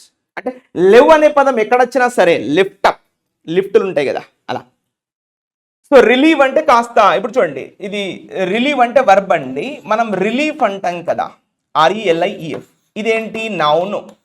Relieve అంటే వర్బు, రిలీఫ్ అంటే నౌను. అర్థం ఒకటే, కాస్త రిలాక్స్గా ఉండడం ఇలా. నెక్స్ట్ ఈజ్ అంటే మీకు తెలుసు, మిటిగేట్ అంటే లోవర్. ఈ రెండు పదాలు important. Mitigating the severity, assuaging the situation. These 2 words are important. Mitigating అంటే తగ్గించడం, రెడ్యూస్, లోవర్. అస్సువేజింగ్ అన్నా కూడా దాని యొక్క తీవ్రతను తగ్గించడం, assuaging the situation. Next pacify, this word important, this word is very important. Ify అంటే వర్బ్ కదా, ఎక్కడైనా సరే ఇఫీ వస్తే అది వర్బ్. ప్యాక్ అంటే అర్థం ఏంటి? Yes, we call this word in English peace, శాంతి. అందుకే మనం పసిఫిక్ ఓషన్ అంటాం. దాన్ని ఎందుకు పసిఫిక్ ఓషన్ అంటే Prashant Mahasagar. So we are calling that word is Pacific Ocean. Pacification, pacify, placidity, placid, complacency, ఇవన్నీ ఒకటే జాతి పదాలు. ప్రశాంతత అని చెప్పడాన్ని కంప్లాసెన్సీ ఇట్లా. ఓకే, సో కామ్ అంటే మీకు ఇది important. Quelling, quelling the war, quelling the differences అంటే వారి మధ్యలో ఉన్న తేడాలని అణిచివేయడాన్ని ఏమంటారు? క్వెల్లింగ్. అది వర్బు. క్వెల్, క్వెల్లిడ్, క్వెల్లిడ్, క్వెల్లింగ్, క్వెల్స్, అణిచివేయడం ఇట్లా. ఎలా గుర్తుపెట్టేసుకోవాలి? ఈ క్యూ అనే పదం మనం ఎక్కడ మేజర్ ఎక్కడ చూస్తామంటే క్విట్ అంటాం కదా, ఇలా గుర్తుపెట్టేసుకోవచ్చు. అంటే అక్కడ ఉన్నదాన్ని మనం క్లోజ్ చేయడం, క్విట్ చేయడం, క్వెల్ చేయడం, అర్థం ఒకటే. ఇగో ఇది చాలా ఇంపార్టెంట్. నువ్వేమన్నా చిన్న మొల్లికాయ అనుకుంటున్నావా అంటారు మనోళ్ళు. మొల్లిఫై అంటే శాంతపరచడం. చిన్నపిల్లల్ని అట్నే చేస్తాం, నీకేం కావాలి బాబు బుజ్జగిస్తా ఉంటాం. మొల్లిఫైయింగ్ ఇట్లా. మొల్లిఫైయింగ్ అంటే ఇది వర్బు. అంటే కాస్త శాంతపరచడం. వాడు ఏడుస్తూ ఉంటాడు పిల్లోడు, ఏం గురించినా సాటిస్ఫై కాడు, వాడిని కాస్త మొల్లిఫై చేయాలి, మొల్లికాయలాగా ఇట్లా. లెసన్ అంటే మీకు తెలుసు, డిమినిష్ మీకు తెలుసు. డిమినిష్ ఇది కూడా ఇంపార్టెంట్. డిమినిష్ అన్నా మిటిగేట్ అన్నా అర్థం ఒకటి. ఇక్కడ మిటిగేట్ అన్నాడు కదా, ఇది మిటిగేట్ అన్నా డిమినిష్ అన్నా రెండు ఒకటే. ఇలా మనం గుర్తుపెట్టేసుకోవాల్సినటువంటి పదాలు ఉంటాయి. సో ఇక్కడ ఎల్ఏ అంటే మీకు క్లియర్ కదా, ఇవన్నీ synonyms. Okay, and next, so we're closing in last 5 minutes. It's already 46 minutes already we have spent here. Now let's finish this. Detained అంటే తెలుసు కదా, the police detained him, అతన్ని నిర్బంధించారు అన్న ఒక సెన్స్ లో దీన్ని రాస్తాడు. ఇవన్నీ కూడా ఈ రోజు పేపర్లో వచ్చినటువంటి 30 పదాలు మనం తీసుకొచ్చాం. ఈ పీడిఎఫ్ మీకు కామెంట్ డిస్క్రిప్టివ్ సెక్షన్లో ఉంటుంది. You can download this PDF from that section and keep with you all the time. ఓకేనా, ఇవాళ వచ్చినటువంటి పదాలే మనం డిస్కస్ చేస్తున్నాం. ఓకే, అండ్ నెక్స్ట్, డిటైన్ అంటే అరెస్టెడ్, నిర్బంధించడం. ఇక అరెస్టెడ్ మీకు తెలుసు, ఇంప్రిజన్. ఇగో మామూలుగా ప్రిజన్ అంటే నౌన్ కదా, ప్రిజన్ అంటే జైల్ అండి. ప్రిజన్ అంటే నౌను, ఇది మనం జనరల్గా మార్కెట్లో వాడతాం. ప్రిజన్ అంటే చెర్లపల్లి జైల్, చెర్లపల్లి ప్రిజన్ అంటే జైల్. సో మరి అలా జైల్లో పడేయడాన్ని ఏమంటారు అంటే ఇంప్రిజన్. ఇది V2. ఇలా ఇంప్రిజన్ అని రాయడాన్ని ఏమంటారు అంటే ఇది వర్బ్ ఫామ్గా మనం స్వీకరిస్తాం ఇంగ్లీష్లో. ఇది వర్బ్ ఫామ్. ఇంప్రిజన్ అంటే verb form. Imprison, imprisoned, imprisoned, imprisoning, imprison. జైల్లో పడేయడాన్ని ఏమంటారు? ఇంప్రిజన్. అయినా పోలీస్ ఇంప్రిజన్డ్ హిమ్, అతని జైల్లో పడేశారు పోలీసులు. Just like that. Police detained him, అతన్ని అరెస్ట్ చేసి జైల్లో పడేశారు. ఇట్లా. అరెస్టెడ్ మీకు తెలుసు. ఇది కూడా ఇంపార్టెంట్. కన్ఫైన్డ్ స్పేస్ అంటాం మనం. అంటే చాలా తక్కువగా. నిన్న మొన్న బంగ్లాదేశ్లో ఈమె షేక్ హసీనా అరాచకాలు బయటపడ్డాయి. మొన్న I think last Saturday or I think Friday, that was the day. మీరు చూసే ఉంటారు, పెద్ద ఎత్తున న్యూస్లో వచ్చింది. 6 ఫీట్ల మనిషి 4 ఫీట్ల గదిలో ఉంచారంట. అంటే కొంచెం ఫైనైట్ స్పేస్లో ఉంచారు. మనం ఇలా చాలా మన ఇండియన్ ఇండిపెండెన్స్ అప్పుడు కూడా ఇలాంటి సంఘటనలు విన్నాం.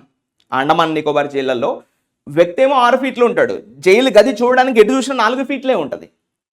అంటే అందులో ఇట్లా కుక్కి ఉండాలి. అంటే చాలా ఫైనైట్ స్పేస్, చాలా తక్కువ. ఫైనైట్ అంటే very limited. Finite, non finite అంటాం కదా. సో ఫైన్ అంటే చాలా తక్కువ, లిమిటెడ్. సో అలా లిమిటెడ్గా ఉన్నటువంటి స్పేస్ని ఏమంటారు అంటే కన్ఫైన్డ్ స్పేస్. దాన్నే మనం ఏమంటాం ఇంగ్లీష్లో ప్రిజన్ లేదా జైలు అనొచ్చు. ఇంకే అట్లా. దే కన్ఫైన్డ్ హిమ్ అంటే అతని ఆ చిన్న స్పేస్లో బంధించారు. బంగ్లాదేశ్ అరాచకాలు మామూలు కాదు, మొన్న బయటపడ్డాయి. సో ఇట్లాంటివి. హెల్డ్ అంటే పట్టుకోవడం. మనం చెప్పాము already. The police held him అంటే పోలీసులు పట్టుకున్నారు. ఫ్రెండ్ గారు పట్టుకున్నాడు అనొచ్చు, పోలీసు పట్టుకుంటే అరెస్టెడ్ అన్నట్టు కదా. అట్లా కాన్సెప్ట్ వాడతాయి పదాన్ని. సో ఇది చూడండి ఎంత ఇంపార్టెంట్ అంటే, ఇది నేను 100 స్టార్ మార్కులు పెట్టినా తప్పలేదు దీనికి. అంత ఇంపార్టెంట్ ఈ పదం. ఎన్నిసార్లు ఇచ్చాడంటే SSCలో అసలు ఒక 10 సార్లు ఇచ్చి ఉంటాడు నాకు తెలిసిన మట్టుకు. ఇంకార్సిరేటెడ్ అంటే మీనింగ్ ఏంటి? అరెస్టెడే. బట్ దీనిలో పెద్దగా రూట్ వర్డ్ నేనేం దొరకవట్టలేకపోయినా, బట్ ఇక అది గుర్తుపెట్టేసుకోవాలి. ఆ పదం చూసినప్పుడు ఒక క్లారిటీ వస్తే సరిపోతుంది. ఇంకార్సిరేటెడ్ అన్నా కూడా జైల్డ్, ఇంప్రిజనెడ్, కన్ఫైన్డ్ అన్న ఒక స్పేస్ మనం అర్థం చేసుకోవాలి. లాకప్ అంటే మీకు తెలుసు, దాన్ని జైలుకు మనం తాళం వేయడాన్ని లాకప్లో పడేశారంట కదా. ఇట్లా క్యాప్చర్డ్ అంటే దొరకబట్టడం, సీజ్డ్ అంటే అరెస్ట్ చేయడం, రిటైన్డ్ అంటే ఇగో ఇది కూడా ఇంపార్టెంట్, రిటైన్డ్ అంటే అరెస్ట్ చేయడం, టైడ్ అప్ అంటే ఏంది గట్టిగా తాడు కట్టడం, ఇక హెల్డ్ బ్యాక్ అంటే కూడా ఇవన్నీ జనరల్ వర్డ్స్, ఇవన్నీ పెద్దగా ఇంపార్టెంట్ కదా. ఇక్కడ ఇంపార్టెంట్ వర్డ్స్ వచ్చి imprisoned, confined, incarcerated, 3 words important. Okay, detained also, detained అన్నా కూడా బంధించేశారు, నిర్బంధించేశారు, అరెస్ట్ చేశారు. ఓకే, ఇట్లా. అండ్ నెక్స్ట్ లాషింగ్ అవుట్, కొరడా జలిపించడాన్ని ఏమంటారంటే లాషింగ్ అవుట్. దీనిలో ఇక రిమైనింగ్ వర్డ్స్ జనరల్గా ఈ పదాలు మీకు ఐడియా ఉంటే ఉంటుంది. అటాకింగ్, రేజింగ్, ఇది ఇంపార్టెంట్. ఈ రేజింగ్ అంటే ఏంటంటే కోపంతో చెలరేగిపోవడం, మనం అంటాం వాడు కోపంతో చెలరేగిపోతున్నాడు, అలా కోపంగా ప్రవర్తించడం ఏమంటాం రేజ్. ఇది వర్బుగా వాడుకుంటారు. Rage, raged, raged, raging, rages. చూడండి అది వర్బు. సో కాబట్టి ఇంపార్టెంట్ సెగ్మెంట్లోనే మనం తీసుకుందాం. ఓకే, నెక్స్ట్ ఎక్స్ప్లోడింగ్ అంటే పేలిపోవడం మీకు తెలుసు. ఎల్లింగ్ అంటే అరవడం పెద్ద ఎత్తున. స్క్రీమింగ్ అన్న ఇగో ఇంపార్టెంట్ ఇవి రెండు. స్క్రీమింగ్ అన్న ఎల్లింగ్ అన్న పెద్దగా అరవడాన్ని ఏమంటారు? స్క్రీమింగ్ ఆర్ ఎల్లింగ్ అంటాం. ఇవి రెండు important, you need to remember. Okay, ఇగో ఇది రిబ్యూకింగ్, రిబ్యూకింగ్, రీబాఫింగ్ అంటాం. ఇవి పెద్ద ఎత్తున అరుస్తూ తిట్టడం. Snapping, venting. ఇక చూడండి ఇవి జనరల్గా దీనిలోనే వస్తాయంటే ఎస్, ఇది తీసుకుందాం. వెంటింగ్ అంటే ఏంటి? వెంటింగ్ అంటే జనరల్గా బయటికి వెళ్ళిపోవడం అని ఒక సెన్స్. మనం ఏసీ వెంట్ అంటాం కదా. ఇప్పుడు జనరల్గా వెంట్ అంటే మీనింగ్ ఏంటంటే ఏ ప్లేస్ టు గో, వెళ్ళడాన్ని ఏమంటాం మనము వెంట్ అంటే. ఎందుకు మనం వెంటిలేటర్ అంటాం కదా. ఈ రూమ్ చక్కగా వెంటిలేషన్ ఉంది అంటాం చూడండి. అంటే గాలి వెలుతురు వస్తూ పోతున్నటువంటి రూమ్లోనే మనం ఉండాలి. That's correct place to live in. So అందుకే మనం ఏమంటామంటే వెంటిలేషన్ అంటాం. వెంట్ అంటే మీనింగ్ ఏంటంటే టు గో లేదా టు కమ్ ఇన్, లోపలికి రావడం లేదా గోయింగ్ అవుట్ సైడ్. అందుకే మనం ఏసీ వెంట్ అంటాం చూడండి. అంటే అక్కడ నుంచి ఏసీ వస్తుంది. మరి ఈ పదాన్ని ఇక్కడ వాడాడు, నేను డీకోడ్ చేయలేకపోతున్నా. బట్ ఓకే, వెంటింగ్ అనే పదం అంటే వెళ్ళడం అని గుర్తుపెట్టేసుకోండి కోపంగా. క్రిటిసైజింగ్ తెలుసు మీకు, బెల్లోయింగ్ తెలుసు, రిటాలియేటింగ్. ఇగో రిటాలియేట్ అంటే మీకు తెలుసు కదా. టాలీ, టాలీ అంటే మీనింగ్ తెలుసు కదా, మనం టాలీ నేర్చుకున్నాం అంటాం. టాలీ అంటే మీనింగ్ ఏంది? ఈక్వల్. మనం టాలీ నేర్చుకున్నాడా మీ వాడు అంటాం. అంటే అంటే సమానం చేయడం, ఎక్స్పెండిచర్ ఇన్కమ్ సమానం చేయడం అంటే టాలీ. మరి రిటాలియేట్ అంటే దెబ్బకు దెబ్బ, ప్రతికి ప్రతి, రివెంజ్కు రివెంజ్, ఈస్ కాల్డ్ రిటాలియేషన్. మనం రీసెంట్గా చూసాం ట్రంప్ టారిఫ్ రిటాలియేషన్. అతను 100 వేస్తే వీళ్ళు 100 వేస్తున్నారు చైనా. అతను 145 వేస్తే వీళ్ళు 150. ఇప్పుడు 240 వేసాడు కదా, మీకు ఆపేశారు. దట్స్ కాల్డ్ రిటాలియేటింగ్, దెబ్బకు దెబ్బ తీసుకోవడం. సో ఇది మీకు తెలుసు. ఇక ఇది ఇంపార్టెంట్, బి రేటింగ్ అనడండి. ఇప్పుడు మామూలుగా రేట్ అంటే అర్థం ఏంటి? ప్రతి ఒక్కదానికి ఒక రేట్ ఉంటుంది మనకు మార్కెట్లో. ఇప్పుడు ఒక యాపిల్ కొనాలంటే ఒక రేట్ అనా, ఒక సామ్సంగ్ కొనాలంటే ఒక రేట్ ఉంటుంది, ఒక లెక్క. దాని కాస్ట్ బట్టి దాని రేట్ డిసైడ్ చేస్తారు. 150,000, ₹1,00,000 ఎంతో కొంత రేట్ ఉంటుంది. ఆ రేటుకు తక్కువగా చేసి మాట్లాడడాన్ని ఏమంటాం? Berating someone. బి అంటే అర్థం ఏంటి? మనం ఆల్రెడీ చెప్పాం. బి అంటే అర్థం ఏంటంటే ఉండటం. అంటే దాని రేటుని కాస్త తక్కువ చేసి చెప్పడాన్ని ఏమంటాం? Berating someone. Criticising someone, debasing someone, attacking someone. అయినా ఇగో ఇట్లా, ఇలా వారిని కాస్త తక్కువ కించపరిచి మాట్లాడడాన్ని ఏమంటారు అంటే బి రేటింగ్ సమ్వన్ అన్న ఒక సెన్స్లో ఈ పదాన్ని మనం తీసుకుంటాం. క్లియర్ కదా? సో ఎలా గుర్తుపెట్టేసుకోవాలనే కాన్సెప్ట్ మనం ఇక్కడ మాట్లాడుకోవడం జరుగుతుంది.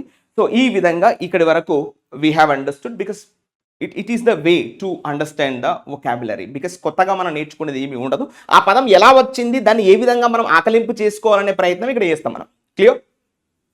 సో ఈ విధంగా ఇక ఇవాళ ఇచ్చినటువంటి ఎడిటోరియల్లోకి వెళ్ళిపోదాం. ఇంకా చాలా పదాలు ఉన్నాయి, but we don't have the time to discuss all those words. ఏవైతే ఇంపార్టెంట్ ఉన్నాయో అవి మాత్రమే డిస్కస్ చేసాం. ఓకేనా? సో నెక్స్ట్ ఫ్యూజిటివ్ అన్నాడు. ఫ్యూజిటివ్ అంటే ఇక్కడ మనము పారిపోవడం, మనం అంటాం కదా సెంట్రిఫ్యూగల్ సెంట్రిపెటల్ ఫోర్స్ అంటాం కదా. సెంటర్ నుంచి దూరంగా పారిపోవడాన్ని ఏమంటారు? సెంట్రిఫ్యూగల్ ఫోర్స్ అంటాం. ఫ్యూజ్ అంటే గుర్తుపెట్టేసుకుని పారిపోవడం. సో ఇట్లా ఇవన్నీ కూడా ఎస్కేప్డ్, ఫ్లీయింగ్ అన్నాడు. ఇది ఇంపార్టెంట్. ఫ్లీయింగ్ అన్నాడు. ఇది verb form important. Fled, fleeing, flees అంటాం. Fled from the battlefield, యుద్ధ భూమి నుంచి పారిపోవడాన్ని ఏమంటారు? Fled from the battlefield. ఇట్లా. ఓకే, సో ఇవేడర్, ఇది కూడా ఇంపార్టెంట్. ఇది ఎక్కడ వాడతారు? ఇది కూడా పారిపోవడమే, కానీ ఈ పదాన్ని ఎక్కడ వాడతారు? ట్యాక్స్ ఇవేడర్స్ అంటాం మనం. పన్ను కట్టకుండా పారిపోవడం. ఇప్పుడు ఇదెవరు? విజయ్ మాల్యా, నీరవ్ మోదీ, ఏదో చోక్సీ అన్నాడు కొత్తగా మొన్న, వాళ్ళ అల్లుడేనంట ఆయనే. సో ఇలా పన్ను కట్టకుండా, సారీ వాళ్ళు ఎవరు పెద్ద ఎత్తున మోసాలు చేయాలి, వాళ్ళు పన్ను కట్టలేదు, డైరెక్ట్ బ్యాంకునే మోసం చేసిపోయారు, అది వేరే విషయం. వాళ్ళు థెఫ్టులు, డైరెక్ట్ దొంగలు వాళ్ళు డైరెక్ట్గా.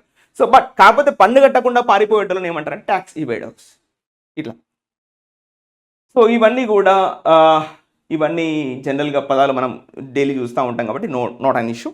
Now we go to that today's ఎడిటోరియల్లో ఏమి ఇచ్చాడు అనేది ఒకసారి మీకు హెడ్లైన్ చెప్పి దాని యొక్క క్లారిటీ చెప్పి we shall wind up this session అన్నట్టు. ఓకేనా? లా ఆఫ్ ద ల్యాండ్ అని మనకి హెడ్లైన్ ఇక్కడ చూడడం జరుగుతుంది. చూడండి, ల్యాండ్ అంటే ఏంటి? ఒక ప్లేసు, ఒక కంట్రీ, ఒక టెరిటరీ, ఒక రీజియన్, ఒక ప్రాంతం. సో ఆ ప్రాంతంలో ఏముంది? చట్టం ఉంది.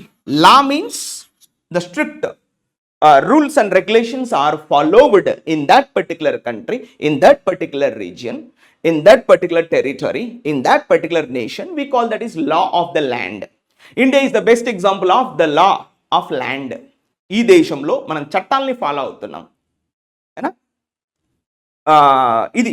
అంతేగాని నేను కేంద్ర ప్రభుత్వాన్ని నా ఇష్టం వచ్చినట్టు చేస్తాను ఎక్కడ అనట్లేదు. సుప్రీంకోర్టులో కూడా ఆ చట్టాన్ని తీసుకపోతే అక్కడ చర్చలు జరుగుతున్నాయి. అలాంటి ఒక దేశంలో ఈ భారతదేశం ఉంది అని మనం భావించాలి. ఇక్కడ ఏం నడుస్తుంది అంటే ఇక్కడ లా ఆఫ్ ల్యాండ్ ఉంది. ఈ దేశంలో చట్టాన్ని అమలు పరిచేటువంటి విధానం ఉంది ఈ దేశంలో. అంత గొప్ప దేశం అని రైటర్ అంటున్నాడు. ఏమైంది మరి ఇక్కడ అంటే చూడండి, ఆన్ ద జుడిషియరీ. ఇవాళ జుడిషియరీ అంటే న్యాయ వ్యవస్థ. జుడ్ అంటే లా, లా అంటే న్యాయం, చట్టం. జుడ్ అంటే గుర్తుపెట్టేసుకోండి, లా. On the judiciary and Waqf amendments. Amendments అంటే చేంజెస్. ఇవాళ వక్ఫ్ బిల్ తీసుకొచ్చారు. వక్ఫ్ బిల్ 2025 పార్లమెంట్ సాక్షిగా తీసుకొచ్చారు. అయితే అందులో 2 ప్రొవిజన్స్ తప్పులుగా ఉన్నాయి. 2 అంటే ముస్లిం కమ్యూనిటీ ఒప్పుకోవట్లేదు. 2 విధానాలు తీసేయండి అని సుప్రీంకోర్టుకు వీళ్ళు విన్నవించుకోవడం జరిగింది. అయితే సుప్రీంకోర్టు కూడా దానికి మద్దతు తెలుపుతూ ఈ గవర్నమెంట్ కూడా అసెంట్ ఇచ్చింది, తన మద్దతు కూడా చెప్పింది. సరే మేమేం ఆ 2 ప్రొవిజన్స్ని మేము ఇంప్లిమెంట్ చేయము అనే విషయాన్ని కూడా ఇవాళ ఇండియన్ గవర్నమెంట్ చెప్పింది. ఆ 2 విషయాలు ఏంటంటే మీకు తెలుసు, వక్ఫ్ బై యూజ్ అనేది ఒక ప్రొవిజన్, అదేవిధంగా non Muslim people are there in the board అనేది 2వ నినాదం. ఈ 2 ప్రొవిజన్స్ని ఇంప్లిమెంట్ చేయలేదు until the next hearing. Okay, so దీని మీద ఇవాళ ఎడిటోరియల్ ఇచ్చాడు. Let's take up the first passage and the remaining passage for your homework. ఓకేనా? నెక్స్ట్ ప్యాసేజ్ మీకు హోంవర్క్ ఉంటుంది. ఫస్ట్ ప్యాసేజ్ నేను డిస్కస్ చేస్తా. Let's enter the line. So first passage ఇది మిగతా అంతా కూడా మీకు హోంవర్క్ ఇవ్వడం జరుగుతుంది. Just for introduction. ఇదంతా కూడా ఎవరికైనా కొంతమంది ఎట్లా అంటే మొత్తం ప్యాసేజ్ డిస్కస్ చేయట్లేదు కదా సార్ అని అడుగుతున్నారు. మొత్తం ప్యాసేజ్ డిస్కస్ చేసేది మీకు ఆల్రెడీ వచ్చు.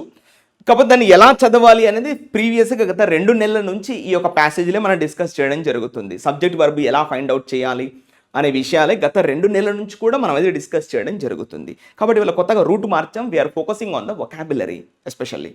ఓకేనా? ఇదంతా గ్రామర్ బేస్డ్ అన్నట్టు. ఇప్పటివరకు మనం డిస్కస్ చేసింది వొకాబులరీ. సో ఈ వారం నుంచి వొకాబులరీ మీద ఫోకస్ చేద్దాం. టుడే ఇస్ మండేనో, until Saturday we focus on vocabulary. Then next week we focus on this editorial. ఇట్లా స్టెప్ బై స్టెప్ మనం ఫాలో అవ్వడం జరుగుతుంది. రోజు ఒకటే విధానమైనా కూడా కొంతమందికి వొకాబులరీ పైన ఇబ్బంది ఉంది కాబట్టి వాళ్ళ దృష్టిలో కూడా పెట్టుకొని వొకాబులరీ డిస్కస్ చేయడం జరుగుతుంది. ఓకేనా? So hope you understand guys, it is actually the intention. వేరే ఉద్దేశం మొత్తం డిస్కస్ చేయక కాదు, గత 2 నెలల నుంచి ప్యాసేజ్ మొత్తం కూడా డిస్కస్ చేస్తున్నాం. ఓకేనా? సో కాబట్టి ఇప్పటి నుంచి ఏంటంటే వొకాబులరీ మీద ఫోకస్ చేస్తున్నాం. Let's enter the passage. So the supreme court of India, what is subject right now? The supreme court of India. Verb ఏంటి? ఎస్, ఇది సబ్జెక్ట్. లాస్ట్ వీక్ అనేది టైం చెప్తుంది కాబట్టి దీన్ని కూడా ఒక ఫ్రేజ్గా తీసుకొని పక్కన పెట్టుకోండి. ఇది అడ్వర్బ్ ఆఫ్ టైం అంటాం, పక్కన పెట్టండి. టర్న్డ్ అంటే చేంజ్డ్ అన్నట్టు. Turned the spotlight. Turned the spotlight. Spotlight అంటే the centre of attraction, the focus. So దేని మీద ఫోకస్ చేసింది? Turned the focus on. Turned the focus on what? దేని మీద ఫోకస్ చేసింది సుప్రీంకోర్టు తన యొక్క దృష్టిని అంటే ఆన్ సమ్ కాంట్రోవర్షియల్ ప్రొవిజన్స్, అంటే వివాదాస్పదమైనటువంటి నిబంధనల పైన ఫోకస్ చేసిందంట. ఈ నిబంధనలు ఎక్కడ ఉన్నాయి అంటే of the Waqf amendment act 2025. ఇగో ఈ వక్ఫ్ అమెండ్మెంట్ యాక్ట్ 2025లో ఉన్నటువంటి ఈ యొక్క చట్టంలో కొన్ని కంట్రోవర్షియల్ ప్రొవిజన్స్ ఉన్నాయంట, వివాదాస్పదమైనటువంటి నిబంధనలు అందులో ఉన్నాయంట. వాటి మీద ఇవాళ సుప్రీంకోర్టు దృష్టి సారించింది. ఈ వక్ఫ్ ఎప్పుడు పాస్ అయింది అంటే చూడండి, ఇది కూడా మనము సపోర్టింగ్ క్లాస్ గా తీసుకుంటాం. ఓకేనా? Was passed by parliament recent గా పార్లమెంట్ పాస్ చేసినటువంటి ఈ వక్ఫ్ సవరణ చట్టం 2025లో కొన్ని వివాదాస్పదమైనటువంటి అంశాలు ఉన్నాయి. వాటి మీద సుప్రీంకోర్టు వల్ల ఫోకస్ చేసింది. Turned the spotlight on those controversial issues. Okay, now let's enter the next line. What is subject? The supreme court of India. Verb ఏంటి? టర్న్డ్. ఆబ్జెక్ట్ ఏంటి? The spotlight. అయిపోయింది సెంటెన్స్. ఇదంతా కూడా మిగతా అంతా కూడా phrase. Next, so the amendments అంటే ఈ సవరణలు. ఇది సబ్జెక్ట్. The amendments. వర్బ్ చూడండి, ఎక్స్పాండ్. అమెండ్మెంట్స్ అంటే ప్లూరల్, ఎక్స్పాండ్ అన్నా కూడా ప్లూరలే. Expand government control. ఇవాళ ప్రభుత్వం యొక్క కంట్రోలు ఆ యొక్క సవరణల్లో స్పష్టంగా కనబడుతుంది. మరి ప్రభుత్వమే కదా రూల్ చేయాల్సింది, మరి దాని కంట్రోల్ లేకపోతే ఎట్లా అని కొంతమంది కూడా వాదిస్తున్నారు. So the amendments expand government control. దేని మీద గవర్నమెంట్ కంట్రోల్ ఉందంట ఈ యొక్క సవరణల్లో అంటే ఓవర్ వక్ఫ్ ప్రాపర్టీస్. ఇవాళ వక్ఫ్ ప్రాపర్టీస్ పైన ఎవరి కంట్రోల్ ఉందంట ఈ యొక్క చట్టంలో అంటే ఎస్, గవర్నమెంట్ యొక్క కంట్రోల్ ఉందంట. అలా ఉండకూడదా అనేది క్వశ్చన్.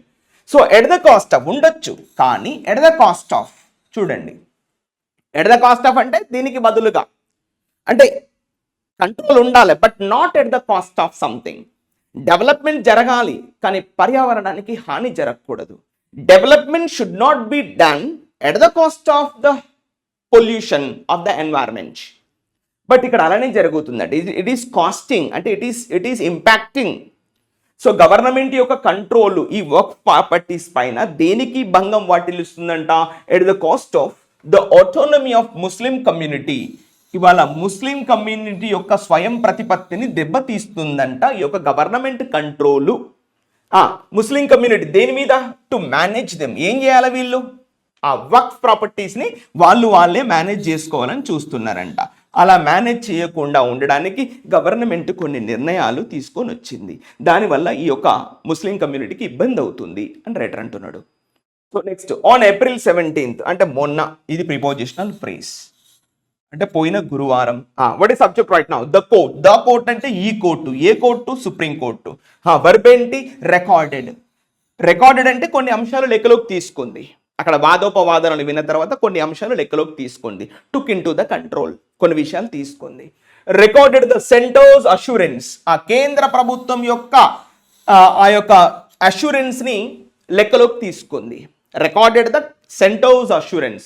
కేంద్ర ప్రభుత్వం ఏం అష్యూరెన్స్ ఇచ్చింది అంటే ఇక్కడ చూసుకోండి, దట్. ఇప్పుడు దట్ అంటే ఏంటి? కంజంక్షన్. కేంద్ర ప్రభుత్వం ఏం అష్యూరెన్స్ ఇచ్చింది అంటే దట్ వర్క్ ప్రాపర్టీస్. చూడండి, ఇది మళ్ళీ సబ్జెక్ట్గా తీసుకోవాలి. Work properties. దీని వరకు చూడండి, will not be denotified. Will not be denotified. Denotify అంటే అర్థం ఏంటి అంటే వర్క్ ప్రాపర్టీస్ని గవర్నమెంట్ ప్రాపర్టీస్గా చేర్చుకోవడం.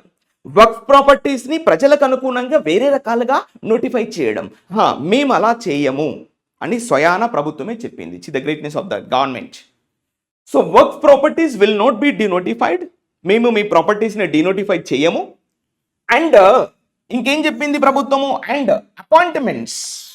ఇది మళ్ళీ subject. Appointments will not be made to the central work council.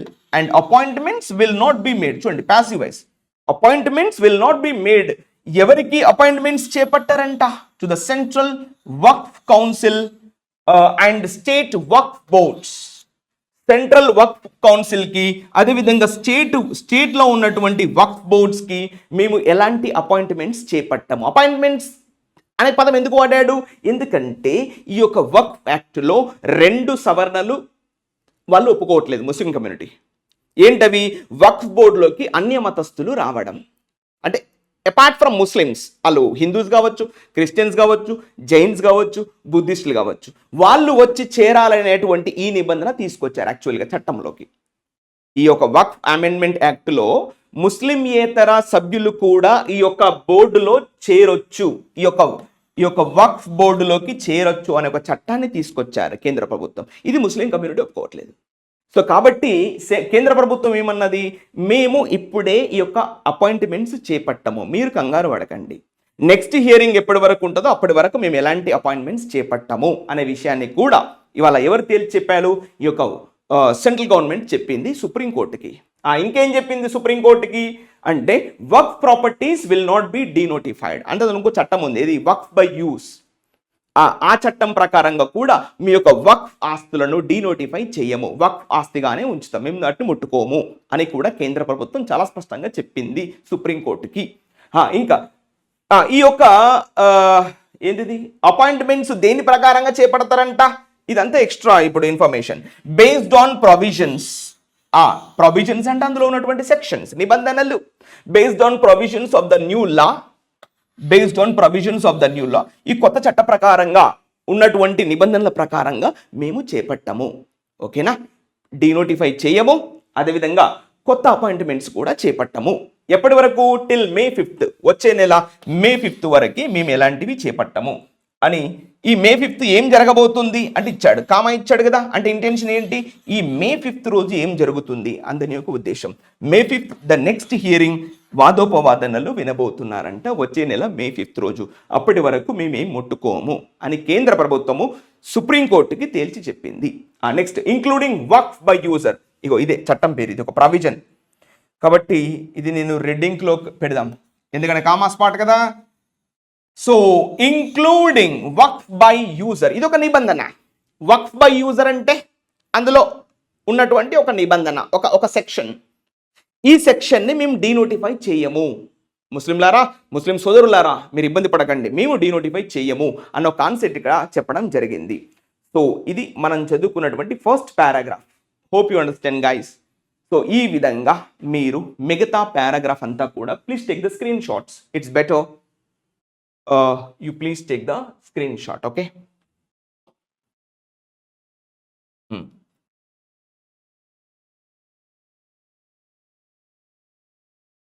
So clear? ఇది నెక్స్ట్ స్క్రీన్ షాట్. మొత్తం 3 ప్యాసేజీలు మీకు హోంవర్క్ ఇస్తున్నాను. ఈ 3 ప్యాసేజీలు కూడా మీరు స్క్రీన్ షాట్ తీసుకొని please put your subject verb agreement in the comment section. When you put like this, మీరు ఎప్పుడైతే దీన్ని ఈ యొక్క సబ్జెక్ట్ వర్బ్ అగ్రిమెంట్ని ట్యాకిల్ చేయగలరో మీకు entire grammar is clear for you అనే విధానాన్ని మాత్రం నేను బలంగా చెప్పగలను. సో ఓకేనా, 3 పారాగ్రాఫ్లు మీకు హోంవర్క్ ఇవ్వడం జరిగింది. సో ఇది మనం డిస్కస్ చేసినటువంటి passage. Hope you understand guys. ఈ విధంగా today we have focused more on vocabulary comparatively the editorial session.